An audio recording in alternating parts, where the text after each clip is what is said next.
Hello guys. Ako nga pala si Ian Works TV. Ayan, i-update ko lang kayo sa ating mga alagang ibon. Ayan. At dun sa ating bagong ipa-project ngayong parating na breeding season. So, bali dalawang mutation ang ating ipa-project. Dyan lang kayo. Kung gusto nyo malaman, tara.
So yun guys, ito ang ating mga alagang ibon. Ayan, ayan sila. So bago ko ipakita sa inyo ating mga bagong parisan, ayan, ipapakita ko muna sa inyo itong bagong salang natin na parisan. Ayan, ayan yung pastel par blue. Ayan, na split opa yung cock, tapos yung hen. Ayan, medyo namamagana yung petan niya. Ayan yung hen, par blue, opa, split pale. Sila yung sila yung nag-ban sa flight, kaya pinagpares ko na. At ito, meron din tayo rito parisan na back to back opaline. Diyan. Ayun, nakadungaw. Yung hen, pastel opa, split ino. Tapos yung cock, green opaline, split ino. So project Lutino opaline. Bali meron silang tatlong anak. Yung isa dyan, poster. Poster ko lang. Ayan, palabasin natin. Yun yung ating parisan. Yung nandun sa dulo yung hen, yung cock nandito sa bandang unahan. Bali ito yung kanilang mga anak. Etong blue na to, anak yan ng Lutino ko eh. Tas yung nandun sa dulo, yun yung anak talaga nila. Bali ang lumabas na anak, isang green opaline, split ino, tsaka pastel opa, split ino na yan. Possible split ino lang pala sila. Possible split ino kasi ang kanilang parents is split ino. Galing sila sa split ino. Possible split ino lang sila. At ito naman yung nasa ibaba, Ito, nakakalungkot na pangyayari. Meron silang 4 na inakay, malalaki na. Tapos merong pinakamaliit. So, nung chinek ko, may mga balahibo na yung mga malalaki. Nung chinek ko, patay na lahat. Nilanggam ata yung namatay ata yung maliit. So, nilanggam, nadamay lahat ng kaya yung pugad, tinanggal ko muna. Ito yung pugad, nilinis ko na yan. Tinanggal ko muna. Pinagpahinga ko muna sila. Dahil mainit pa naman yung panahon, so bala ko sa na sila isalang uli. Breeding season. Itong darating na tagulan. Para medyo malamig-lamig yung panahon. Magaling na breeder to, guys. Magaling bumuhay ng mga anak. Saka kahit di nila anak, naalagaan nila. So, lipat naman tayo sa iba.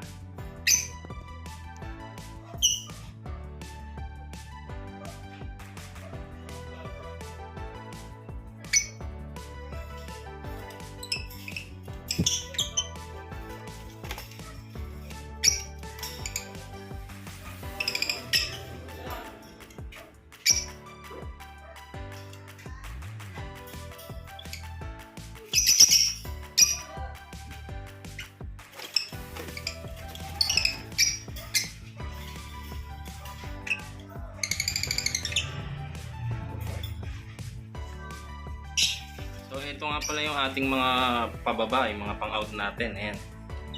Ayan na. Halo-halo na sila dyan. Ayan. Ito, split pail yan. Anak yan nung kanina pinakita ko sa inyo na namatayan ng anak.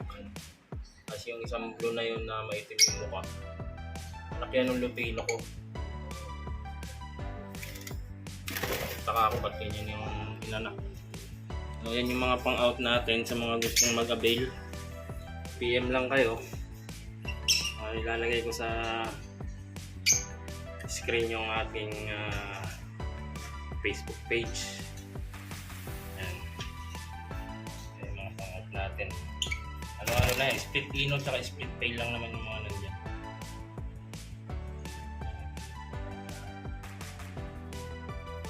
Ayan yung mga blue na yan, split ino yan.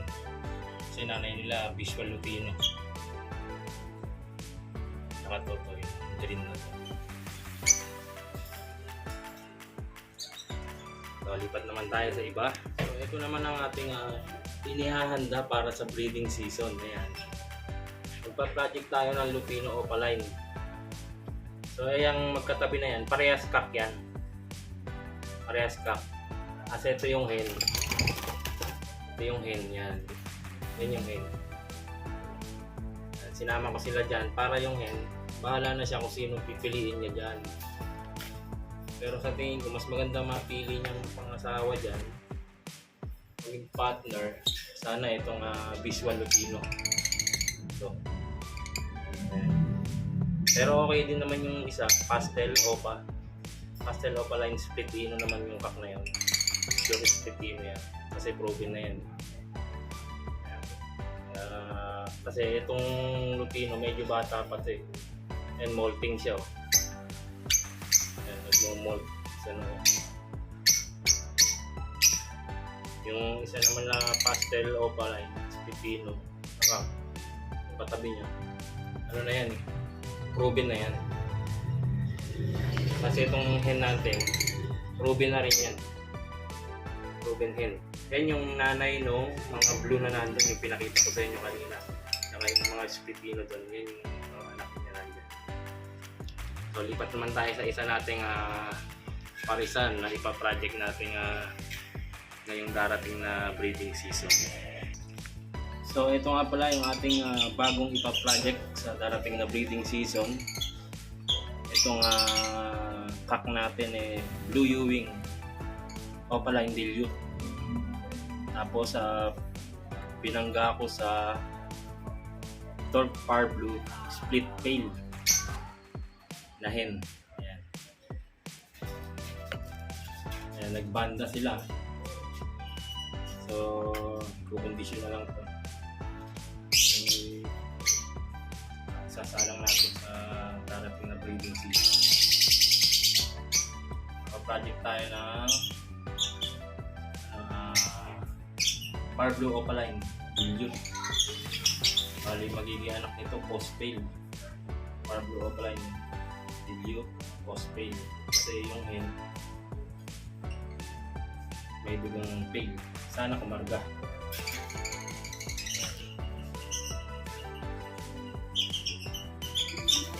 Napakaganda ng yung Par Blue natin. Okay. Napakalinis. As yung blue.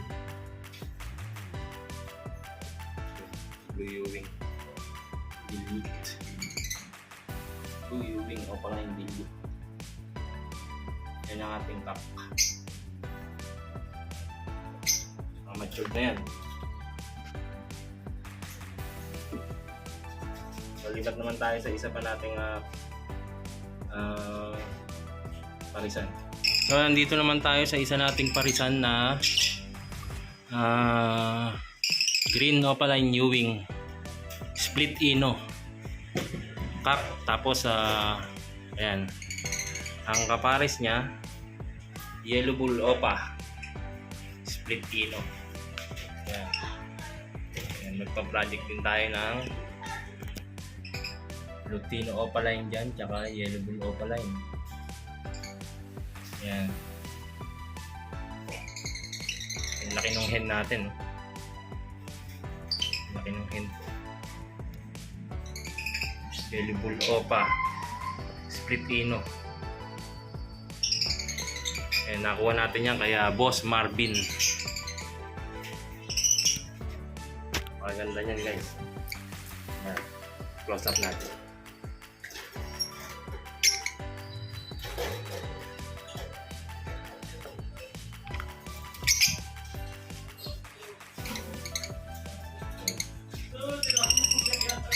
Lupino Opaline Project. Ang bali nakasalang na sila. Ang status nila, nesting na sila. Yan.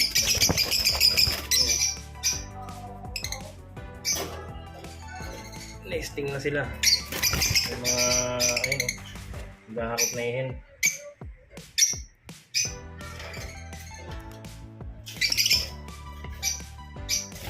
Maganda yung natin, unong ka. Then Ewing Opaline Split Ino Cup. Tapos Yellow Bull Opa Split Ino. Ito yung Opaline project natin yan.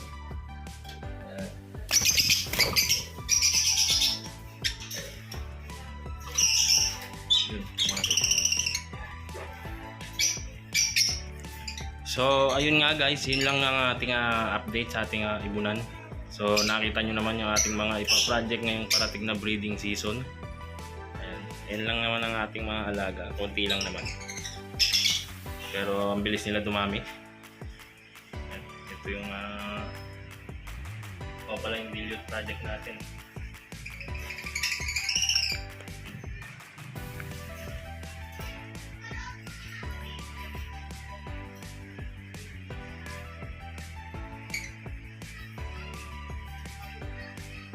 Ito baka gawin ko pa monster to.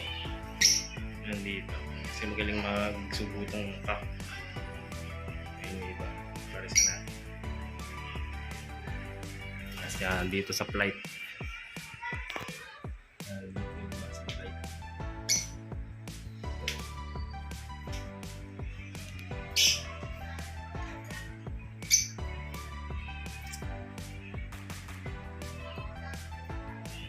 So guys, hanggang dito lang muna ating update sa ating mga ibon.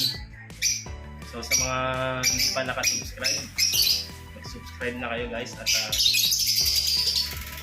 pakihit na rin yung ating notification bell para lagi kayong updated sa ating i-upload na video. So nandito na lang muna guys. God bless sa inyo lahat. Yan na. Bye bye.